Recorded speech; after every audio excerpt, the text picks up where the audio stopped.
Hello and welcome to Better Body Movement. This class is designed to walk you through some of the most commonly corrupted movement patterns and help you to fix those in order to start feeling well throughout the day. So what we'll do is we're going to start with some self-myofascial release or self-massage in order to loosen the tight muscles in your body.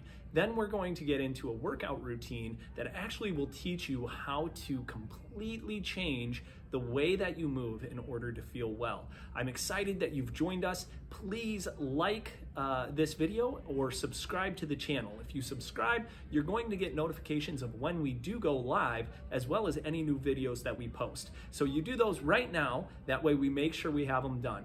We'll see you in a little bit.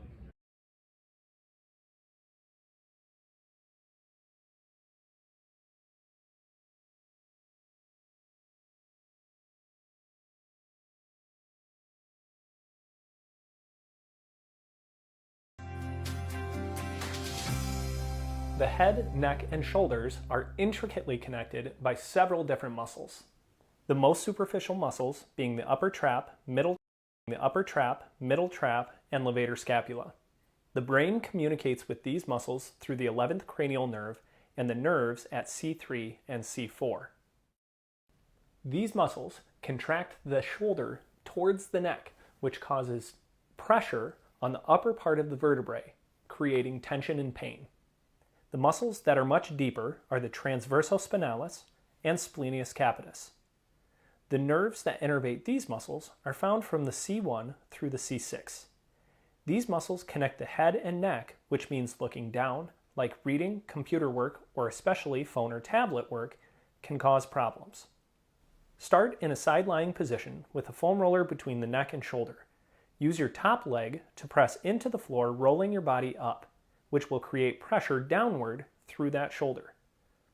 You're trying to create as much movement between the ear and shoulder as possible while relaxing the head toward the floor.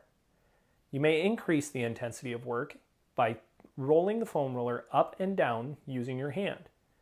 To work different points of the neck, simply roll backwards, keeping the chin and chest directly in line while opening the shoulders to the ceiling.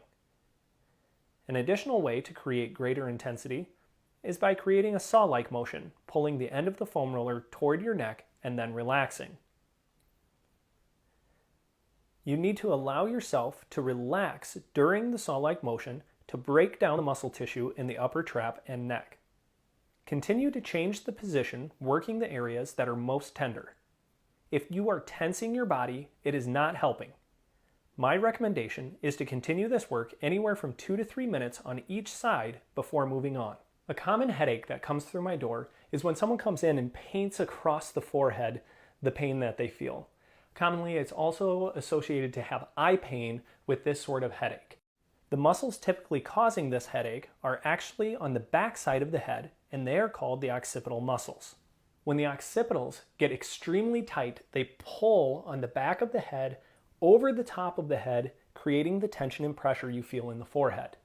So let's take a look at how to release these muscles to get rid of your headache. Using 2 lacrosse balls directly on the back of the head and lying on the ground, use a book to elevate the lacrosse balls.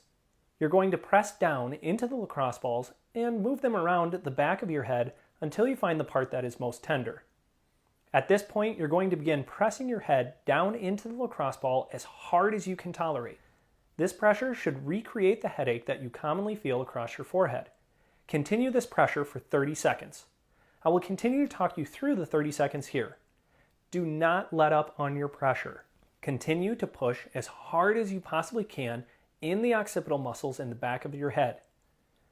Try even increasing the tension and feel the headache. You know you're doing it correctly if you continue to feel the headache the whole time you're on these muscles. And we finish in 3, 2, 1. Wonderful. Now we're done with the occipital release.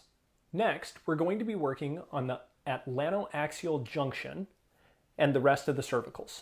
The first muscles for us to focus on are at the atlantoaxial junction, and they are called the obliquus capitis major, obliquus capitis superior and inferior, and the rectus capitis posterior minor. Once we have worked through those, we will work on the rotatories and the semispinalis cervicis. Laying on your back with a book under your head and neck, place the lacrosse balls directly in line with the junction of the head and neck. Once you have the lacrosse balls in that position, tilt the head up and down like you're nodding your head yes. This should cause a contraction of the muscle tissue on top of the lacrosse ball and then a stretch as you look down. Once you've completed the work on that junction, move down a half an inch to the next cervical and continue this process until you have worked your way down the entire neck. Be sure to get a tight contraction tucking the chin, followed by a strong contraction tilting the head back in order for this technique to work. If you get to a point where it feels like one side is worse than the other, you may rotate your head to that side and continue to nod yes. For example, if I had some extra tension on the left side of my neck, I would rotate my head to the left and continue to contract up and down. Remember to do this continuously through the entire neck, rotating to the left or right as needed. Our final release is going to be on the upper and middle trap and levator scapula. These muscles contract the shoulder to the head. This release requires a massage stick and a clear wall. We want to start by locating the trap and levator, which holds the shoulder up to the ear. Once located, lean against the wall, allowing the stick to press down into the shoulder. Once you've created that pressure, you can start turning your head down and away from that trap. You'll notice I continue to hold the massage stick with my right hand and let the massage stick push my left shoulder down.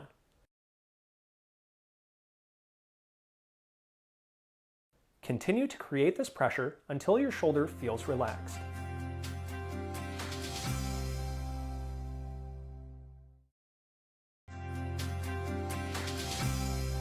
The head, neck, and shoulders are intricately connected by several different muscles. The most superficial muscles being the upper trap, middle trap, and levator scapula. The brain communicates with these muscles through the 11th cranial nerve and the nerves at C3 and C4. These muscles contract the shoulder towards the neck, which causes pressure on the upper part of the vertebrae, creating tension and pain. The muscles that are much deeper are the transversospinalis and splenius capitis. The nerves that innervate these muscles are found from the C1 through the C6. These muscles connect the head and neck, which means looking down, like reading, computer work, or especially phone or tablet work, can cause problems. Start in a side-lying position with a foam roller between the neck and shoulder. Use your top leg to press into the floor, rolling your body up, which will create pressure downward through that shoulder. You're trying to create as much movement between the ear and shoulder as possible while relaxing the head toward the floor. You may increase the intensity of work by rolling the foam roller up and down using your hand. To work different points of the neck, simply roll backwards, keeping the chin and chest directly in line while opening the shoulders to the ceiling.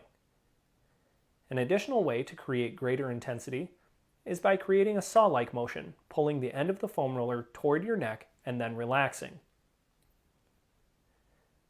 You need to allow yourself to relax during the saw-like motion to break down the muscle tissue in the upper trap and neck. Continue to change the position, working the areas that are most tender. If you are tensing your body, it is not helping. My recommendation is to continue this work anywhere from 2 to 3 minutes on each side before moving on.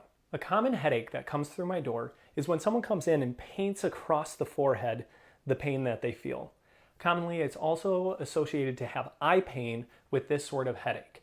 The muscles typically causing this headache are actually on the back side of the head, and they are called the occipital muscles. Okay. There I am.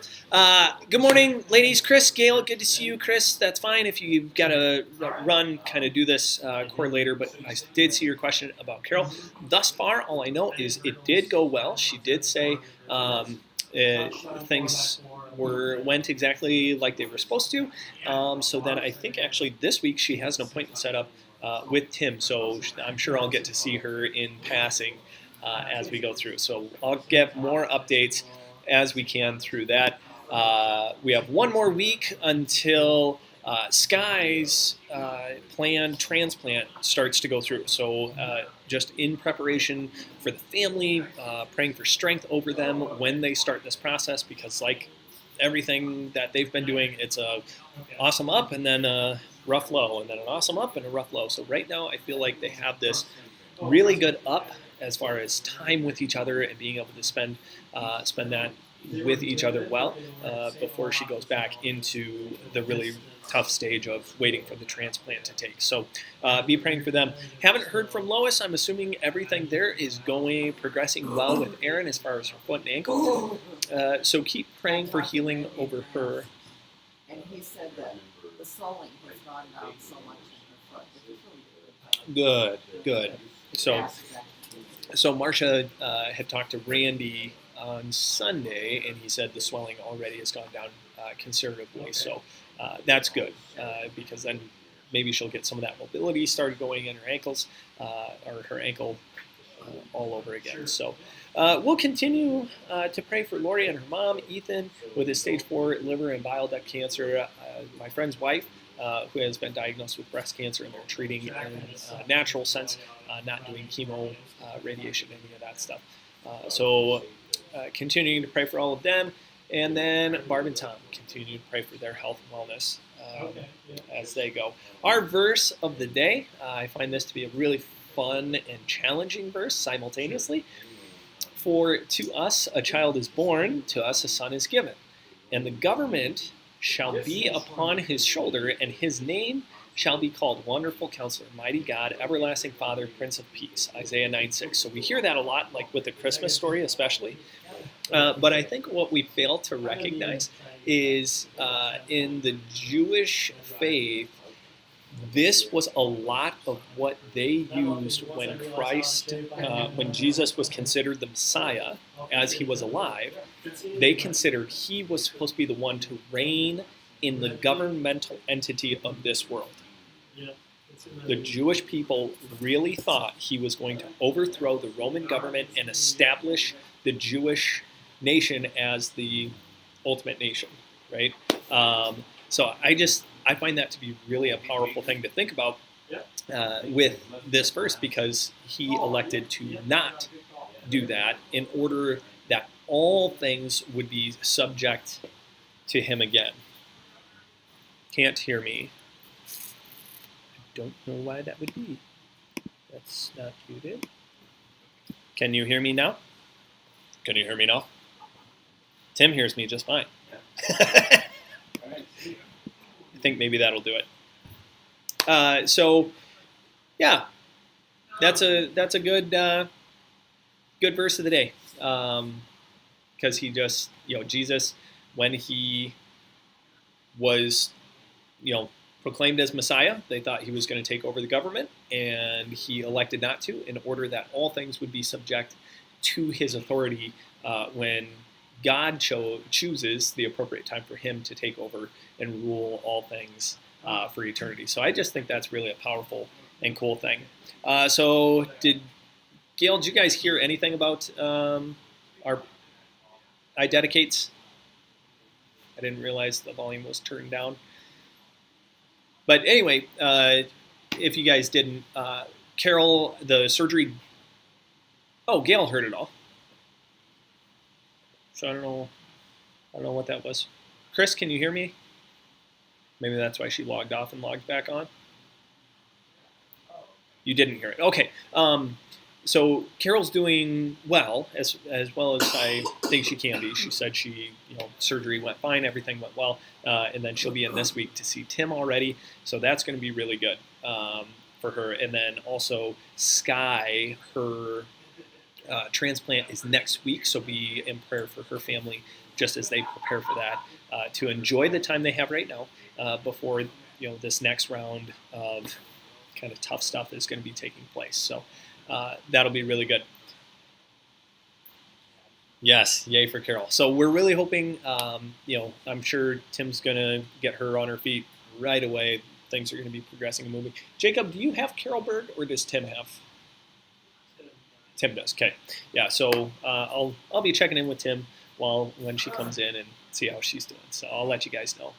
All right, let's get cranking on our workout. Remember, today is a core day, so everything we do today is trying to apply core strength to any movement that we produce through our hip or shoulders. We do not want to we don't want to approach a core day as if all I think about is my core, right? We want to actually move joints in the body, create core compression as much as possible. 1.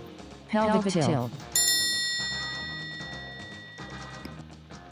Just so that way, when we create that core compression, we can begin to use it all day long, right? So throughout the day, we're moving our hips in all sorts of directions, whether it's up, down, out, in, but the core should be able to squeeze when we produce those movements. So again, we start with the Kegel, right? Pelvic floor should get nice and tight, cut everything off, compress that core against it, so it should flatten that low back against the floor nice and tight. I want you to think either a Dorito is under the small of the back or there is a belt behind your waist. You're trying to pin that to the floor like you wouldn't be able to pull it out from underneath your back. Okay, so good, tight, firm core compression. Squeeze, squeeze, squeeze. 3, do your absolute best. Prepare for pelvic tilt with knee fall out. Okay, tilt with knee fall out. So same thing, Kegel, compress the core. As the knee goes to the side, re-squeeze the core. Make sure it stays tight. 3, 2, 1. Pelvic tilt with knee fall out. Okay, so again, anytime we create movement, right? So right now that's the knee going out to the side. We don't want the core to let up and the hips to roll on the ground, right? The only action that should happen here is literally within the hip socket, right? That's going out to the side, but the hips are not rolling back and forth on the ground. Compress that core, tight, tight, tight. Hold it as firm as you possibly can. That's halfway. Well, geez, Donovan, show us how you really feel.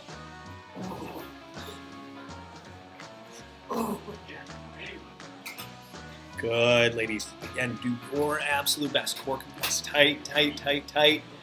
Right, we're trying to not lose any of that compression as those knees create movement, or that hip joint 3, goes through its range of motion. 2, 1. Good. Prepare for pelvic tilt with adduction.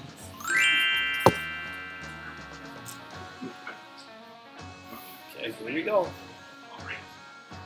Again, pelvic tilt, so start 3, with the Kegel, 2, compress the core, 1. then squeeze the knees. Pelvic tilt with adduction.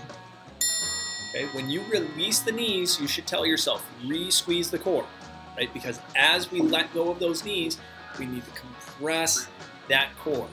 Okay, so if we are pulling our leg in, we need to get that core compressed. So the big movements I think of with knee out, knee in, is in and out of a car, right? We always are taking our knee away from or bringing it into our midline. So as we do those things, to compress your core and open the hip, bring that leg in, it's going to provide a sense of stability to your low back that typically wouldn't be there if we're not focused on how to compress that core.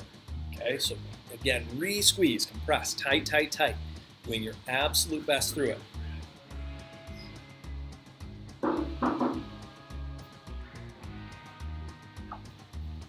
Three, 2, Very good. 1. Prepare for pelvic tilt with knee toward chest. Right, tilt with knee toward chest. So again, we're trying to think through this. As you march, the hips should not, what 3, I say, Rubik's Cube. 2, Okay? 1. Pelvic tilt with knee toward chest.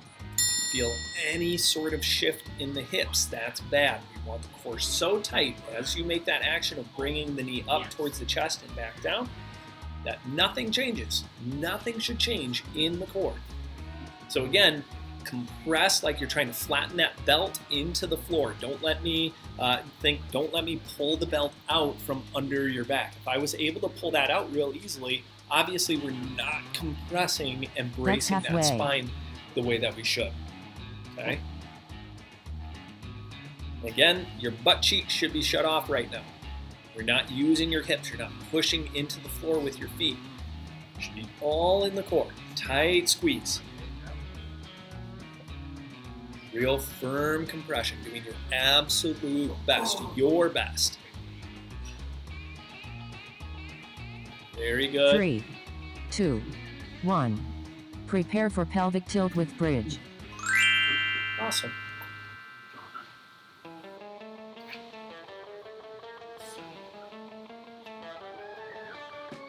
Three, 2, 1. Pelvic tilt with bridge. Okay, good bridge. So again, get that pelvic tilt really tight.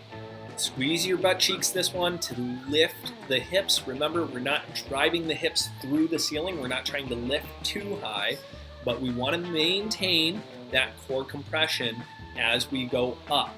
Okay, so you know you've lost it if you touch the ground, just the ribs and your butt. Okay, your low back should hit the ground just like when you left, right? So you do the pelvic tilt, back is nice and tight, core is compressed, lift, set back down, you should be returning right to your start position.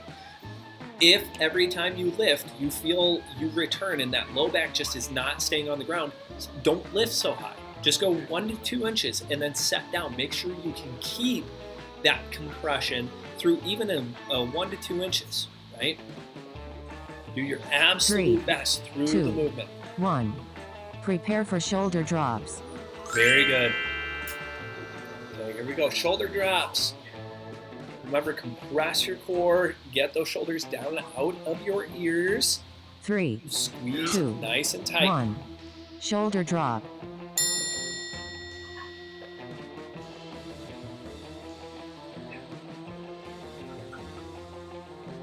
Awesome.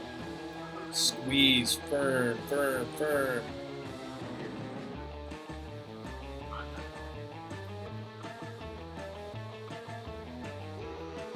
Again, get those shoulders down, out of the ears, recompress that core. As the arm goes up, you're going through a relaxation process, right? Letting the arm go overhead. If you have acute pain, the shoulder hurts at a certain point, right? So say I go up overhead, and right here it hurts. That's fine. Just try to pull the shoulder back, down and back. So we don't want to push into acute pain. We would rather build shoulder stability, your scapular stability, pulling those shoulder blades down and back into position. Okay? Almost there. 3, 2, 1. Prepare for dead Awesome. bug. Okay, dead buggers. Bugger. Remember, as we do the dead bugs, do not overextend your leg. If you go all the way to the floor, 2, that might be too much tension on your dead core. bug. Okay? You know you overextend the leg if that low back leaves the floor. Right? So as I extend, if I start to really arch my back, that hip flexor on the front is bearing all the weight and it's pulling that back off the floor. Right? So you might only go straight up to the ceiling with your leg. Right? So rather than all the way down, you might just go up and back down, up, back down. Okay? That's halfway. And hopefully that makes sense. If it doesn't make sense, ask the questions. That's the point of class, is to ask the questions that you need to make sure you're getting the most out of the training, okay? So don't feel shy about that. Do your absolute best. Recompress, recompress. We got 10 seconds. Finish nice and strong. Tight, tight, tight, tight squeeze. 3, Very good. 2, 1. Long rest. Awesome. Okay, so go ahead and take a break, get a drink, and then we'll get set up for round 2. Remember, with round 2, we're going to try, you're not going to lift your feet off the floor, but you're going to give a little bit of tension, right? Just bear some of the weight off of your feet. So let's say we want to lift 50% of the weight off your feet. So they shouldn't leave, if I had a scale under your feet and it reads 20 pounds, we're going to lift 10 pounds of pressure, okay, 50%. And then try to hold that core nice and tight while you're flexing, pulling those knees towards the chest just a tiny bit, okay? 3, Go ahead 2, and get set up. 1. Prepare for pelvic tilt.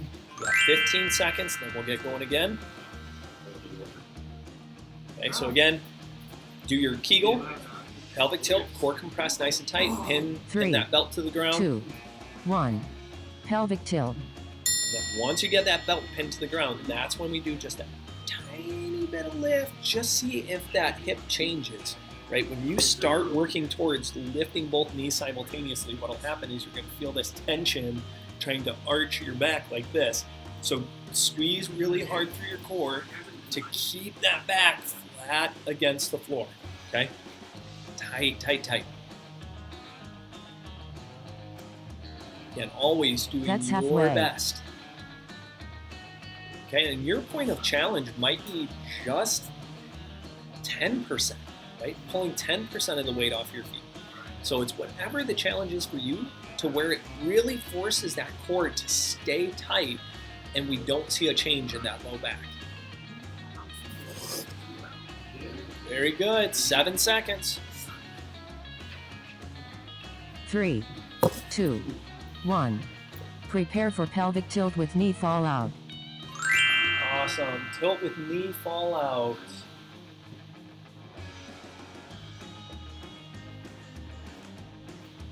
Three, 2, 1. Pelvic tilt with knee fall out.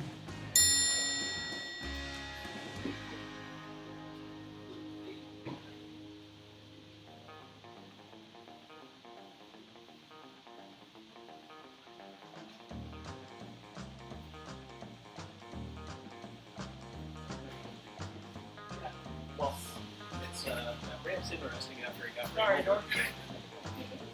parked on. All That's right. halfway. Yeah, well then, it's a long walk. How are you doing today, Dorothy? All right. Thank you. Yeah. All right. Well, there's all sorts of padded tables around here, I suppose. We just get laid down and... Yeah. Bless you. 3, 2, 1. Prepare for pelvic tilt It is with pretty adduction. Thankful it's not below 0. All right, ladies, here we go. Good core 2, compression. Remember, 1. squeeze tight. Pelvic tilt with adduction. Right, Kegel, pelvic tilt, pin that belt to the ground, squeeze those knees, gently start pulling the knees towards the chest, set that back down, release the knees, keep the core, then release the core, okay? You should always, on that release process, be saying keep the core, core tight, then relax the core, okay? This is all core sandwich, core on first, then it should be the last thing to shut off, okay? Very distinct. I don't want this all slurred together. We go all tight, all relax. Very distinct to make sure that we're training the brain's neurological pathways to say, I can squeeze the core regardless of what my knees are doing, okay? That's the important part. Because right now, pretty much in life, we train ourselves, oh, I shut my core off as soon as I move my legs, right? So that's not 3, necessarily what we want. 2, 1. Prepare for pelvic tilt with knee toward chest. Cool. Tilt with the knee toward chest, so it's kind of like a march, right? One foot up, then the other foot up. Again, you can lift a little bit of pressure off your feet 3, to start. Make 2, sure the core stays down. 1. Then lift the Pelvic foot up, tilt with set knee back toward down. chest. Lift the foot up, set back down. All the focus right in your core, okay? Or that belt, the Dorito under your low back. Crush that. Hold that firm, okay? Very good, ladies. Again, doing your absolute best through the movement. Okay, making sure that you have control That's halfway. fully of your core while you create the movement.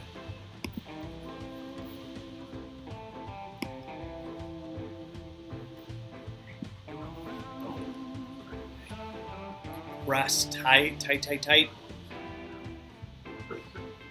Again, and each time you move that knee up, down, you want to re-squeeze. Right? Make sure you didn't lose any sort of that compression 3, through your core 2, while you created 1. movement. Prepare for pelvic tilt with bridge. Okay, tilt and bridge. Okay. This one we do get to squeeze the butt.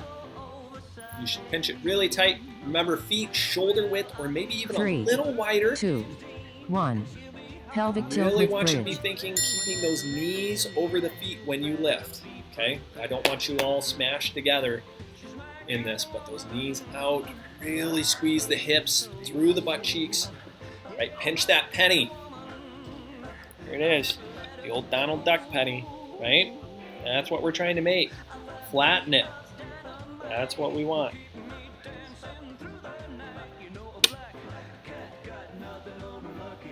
Okay, again. That's halfway. Re-squeeze, get back into it. Make sure you're compressing as hard as you can. Then create the lift through the butt cheeks. Set back down, making sure you lift like a board. Right? If I lift one end of a board, none of the board touches except the very end. Right? And that's what we want. Unless it's a soggy board. So don't be a soggy board. 3, 2, 1. Prepare for shoulder drops. Good. Shoulder drops.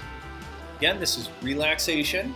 If you have acute pain, stop at the acute pain and then focus on driving your shoulder blade 3, back down and 2, back into position. 1. Shoulder drop. The big avoidance, what we really want to get away from, is going up and then returning the arm and that shoulder stays up, hiding your ear, right? We're going to play a little peekaboo. Peekaboo. Pull that shoulder back. If it goes up, that's fine.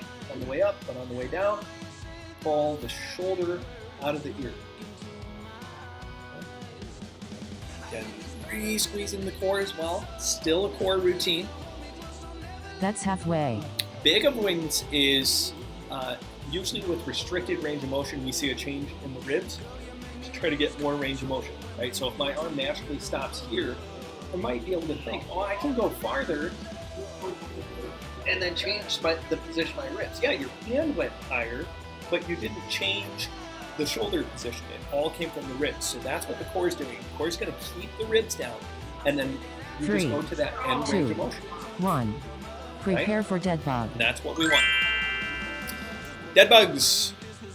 Core compression again, only go as far out as you can, maintaining a nice tight core compression. 3, If you're doing the bird 2, dogs, don't cat 1. or cow. Dead bug. Want solid spinal alignment. Focus on bracing that low back nice and tight. You're doing your absolute best.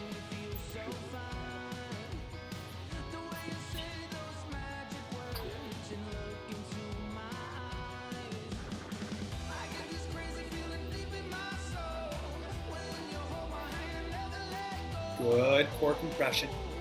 Remember, on that extension That's halfway. of the bird dogs, make sure you only go as far as your back can stay stable. Right? I'm not worried about how high the foot goes, but rather the stability of it. Try to stay stable. Don't let your body move. Very difficult.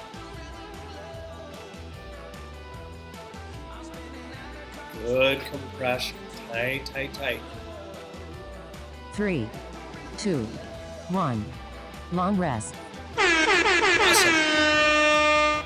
Okay, long rest.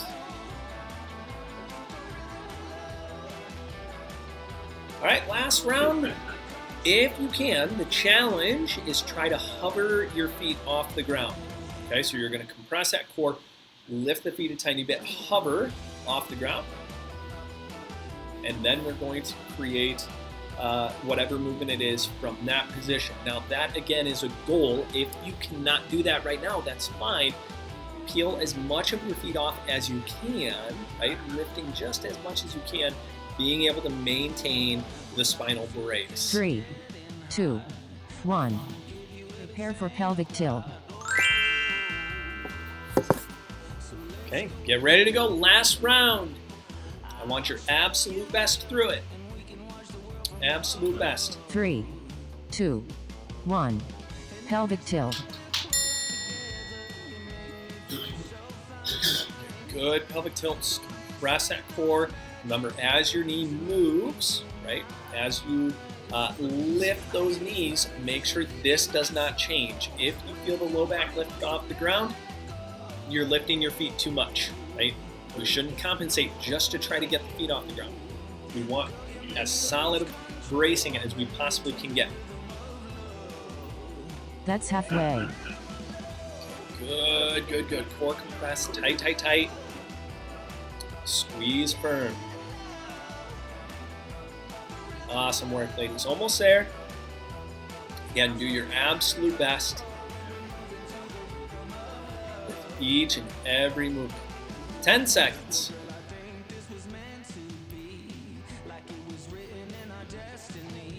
Three. Firm Two, squeeze, squeeze, squeeze. Prepare for pelvic tilt with knee fall out. Okay, tilt with knee fall out. So same thing. Core compressed, lift both feet if you can. Knee out to the side and back up. 3, 2, 1. Pelvic tilt with knee fall out. You might end up feeling like your range of motion is reduced on this if you're lifting your feet off the floor, right? Because you lose a point of contact on the floor, so it's going to force more out of that core, okay? So that's fine. Lift the feet, go a little less out to the side. You might not drop all the way to the floor. That's perfectly fine. We're not worried about range of motion. This isn't a range of motion issue.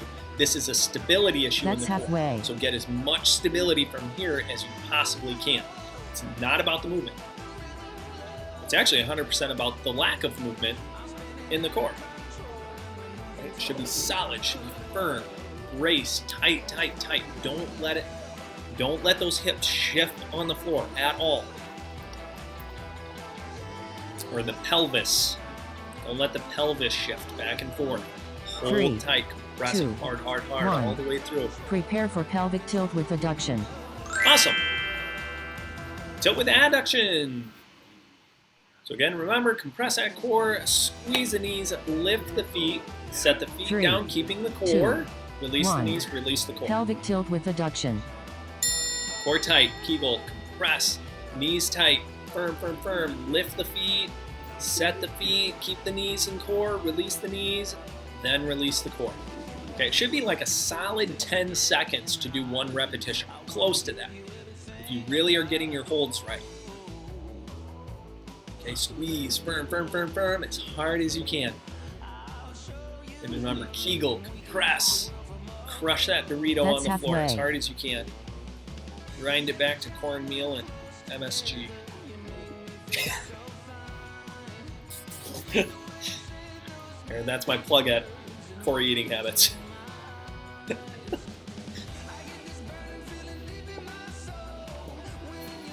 Ben, do you eat Doritos? Yeah. 3, 2, What a poor example. Prepare for sir. pelvic tilt with knee toward chest. Cooler. I'm not gonna lie, Cool Ranch was my absolute favorite of all Doritos. Absolutely was. 3, 2, You can actually see 1. the corn, Pelvic tilt with knee toward chest. unlike the orange ones. Wait a second, this whole thing's drenched in powder that I don't know what it is.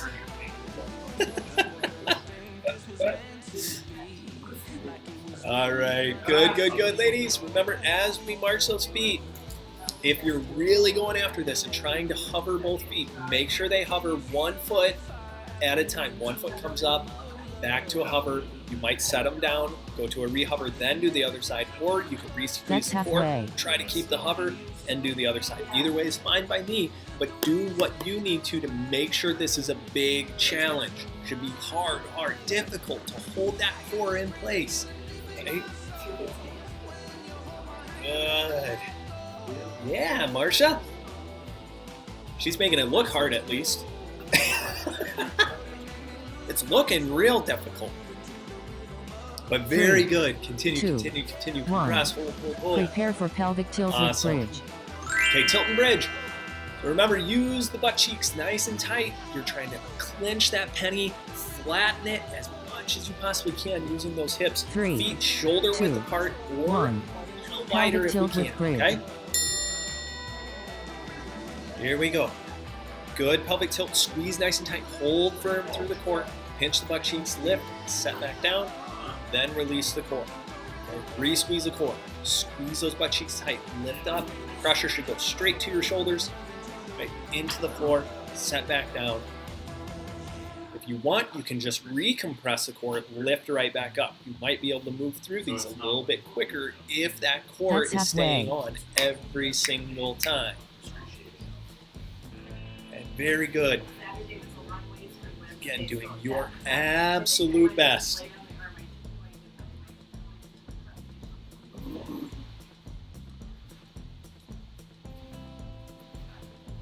Yes. Good, good, good. Again, do your 3, absolute best all 2, the way through. 1. Prepare for shoulder drops. Awesome. Okay, get ready for shoulder drops. Again, 2 more with the shoulder drops. Again, just try to get those shoulders out of the ears. So you might 3, reach to the 2, feet 1.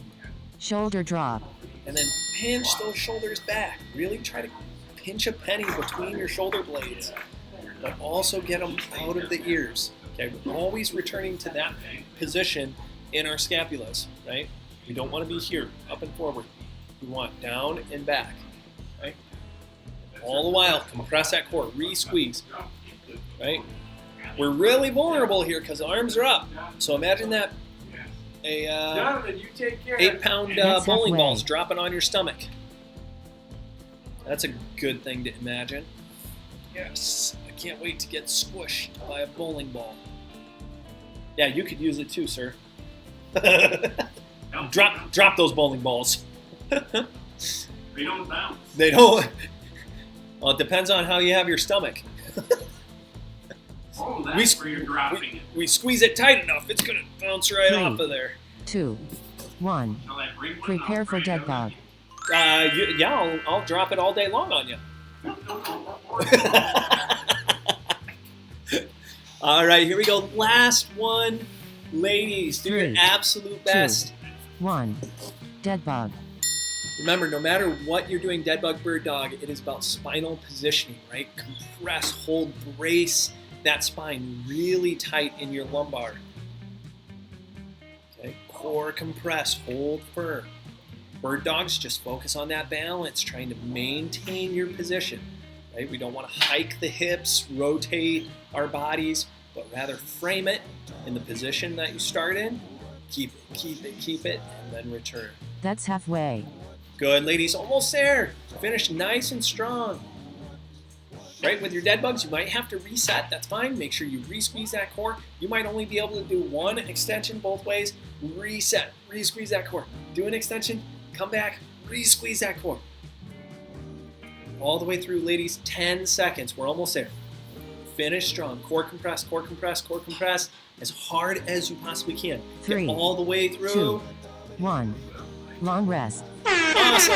Very, very good work, ladies. That does it for today. And then we'll get into upper body tomorrow. So make sure you tune in tomorrow if you want that upper body day. We will be using some bands. If you have bands, awesome. If not, then we'll have some options for you on a upper body workout without any bands and being able to do that.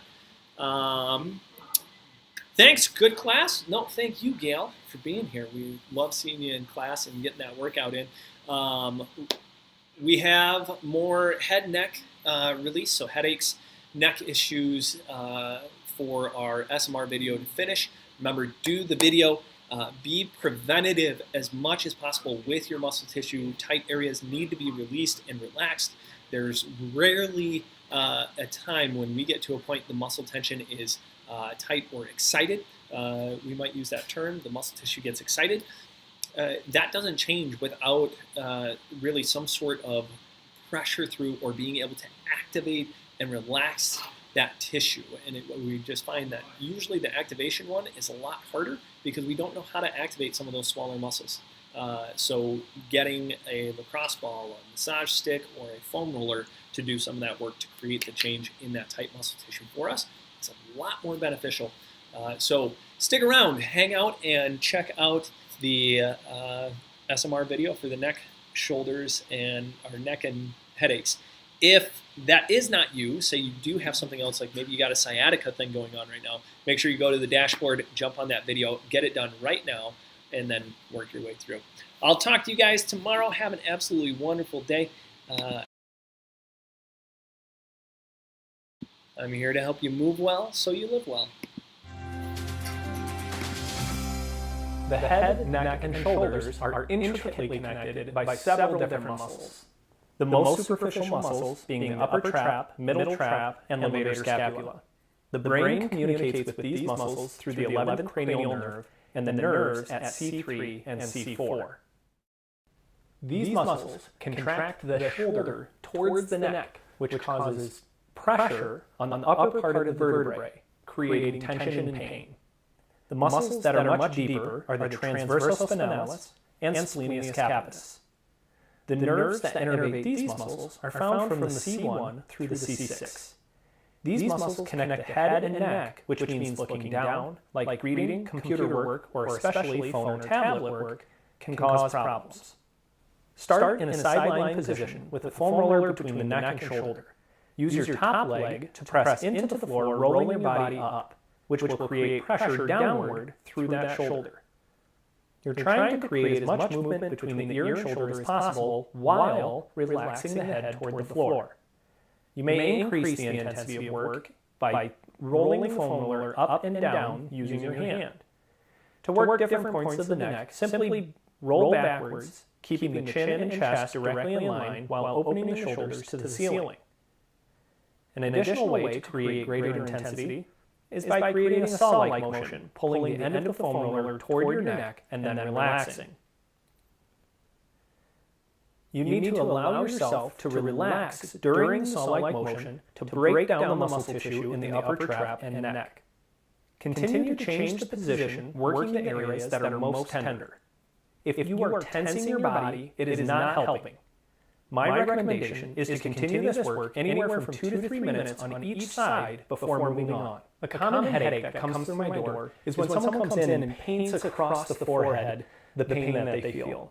Commonly, it's also associated to have eye pain with this sort of headache.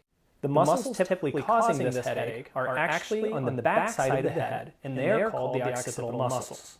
When the occipitals get extremely tight, they pull on the back of the head over the top of the head, creating the tension and pressure you feel in the forehead.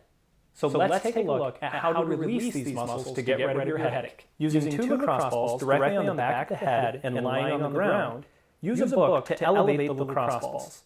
You're going to press down into the lacrosse balls and move them around at the back of your head until you find the part that is most tender.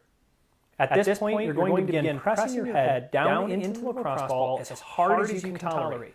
This pressure should recreate the headache that you commonly feel across your forehead. Continue this pressure for 30 seconds. I will continue to talk you through the 30 seconds here. Do not let up on your pressure. Continue to push as hard as you possibly can in the occipital muscles in the back of your head. Try even increasing the tension and feel the headache. You know you're doing it correctly if you continue to feel the headache the whole time you're on these muscles. And we finish in 3, 2, 1. Wonderful. Now we're done with the occipital release. Next, we're going to be working on the atlantoaxial junction and the rest of the cervicals.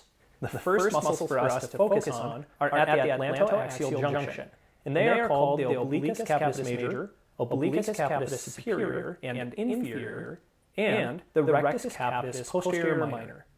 Once we have worked through those, we will work on the rotatories and the semispinalis cervicis. Laying on your back with the book under your head and neck, place the lacrosse balls directly in line with the junction of the head and neck. Once you have the lacrosse balls in that position, tilt the head up and down like you're nodding your head yes. This should cause a contraction of the muscle tissue on top of the lacrosse ball and then a stretch as you look down. Once you've completed the work on that junction, move down half an inch to the next cervical and continue this process until you have worked your way down the entire neck. Be sure to get a tight contraction tucking the chin, followed by a strong contraction tilting the head back in order for this technique to work. If you get to a point where it feels like one side is worse than the other, you may rotate your head to that side and continue to nod yes. For example, if I had some extra tension on the left side of my neck, I would rotate my head to the left and continue to contract up and down. Remember to do this continuously through the entire neck, rotating to the left or right as needed. Our final release is going to be on the upper and middle trap and levator scapula. These muscles contract the shoulder to the head. This release requires a massage stick and a clear wall. We want to start by locating the trap and levator, which holds the shoulder up to the ear. Once located, lean against the wall, allowing the stick to press down into the shoulder. Once you've created that pressure, you can start turning your head down and away from that trap. You'll notice I continue to hold the massage stick with my right hand and let the massage stick push my left shoulder down.